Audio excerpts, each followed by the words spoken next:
ஆச்சி மசாலா. எந்த சமையலும் ருசி தேடும் ரகசியம். 20 ரூபாய். ரொம்ப டயர்டா இருக்கு.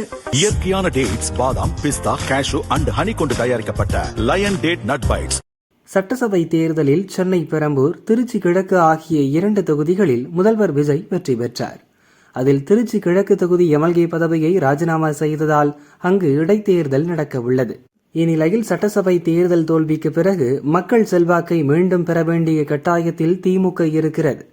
சட்டசபையில் உங்க அப்பாவை காணோம் என முதல்வர் விஜய் விமர்சித்த பிறகு ஒட்டுமொத்த திமுக தொண்டர்களும் இடைத்தேர்தலில் ஸ்டாலின் போட்டியிட வேண்டும் என வலியுறுத்தி வருகின்றனர்.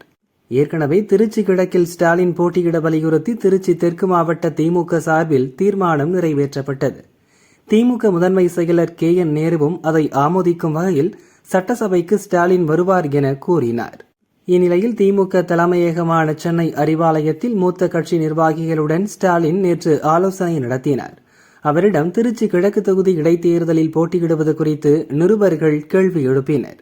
அதற்கு ஸ்டாலின் மறுப்பு எதுவும் தெரிவிக்காமல் இன்னும் முடிவு செய்யப்படவில்லை என பதிலளித்தார். இதனால் இதுகுறித்த முடிவை திமுக உயர்நிலை செயல் திட்டக்குழு கூட்டத்தில் அறிவிக்க வாய்ப்புள்ளதாக தெரிகிறது. அதே நேரத்தில் திருச்சி கிழக்கு தொகுதியில் ஸ்டாலின் போட்டியிட்டால் அவரை தோற்கடிக்க பலமான வேட்பாளரை நிறுத்த ஆளும் கட்சியான தாவேக தரப்பில் ஆலோசிக்கப்பட்டுள்ளது.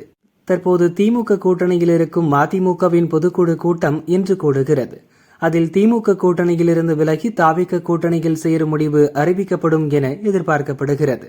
அதன்படி தாவேக கூட்டணிக்கு மதிமுக வந்தால் ஸ்டாலினுக்கு எதிராக மதிமுக பொதுச் செயலர் வைகோவை களமிறக்க தாவேக திட்டமிடுகிறது.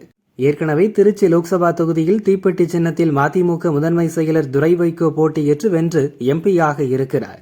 எனவே அதே சின்னத்தில் திருச்சி கிழக்கு சட்டசபை தொகுதியில் மதிமுக பொதுச் செயலர் வைகோ போட்டியிட்டால் ஸ்டாலினுக்கு கடும் நெருக்கடி தர முடியும் என தாவேக தரப்பு கருதுகிறது.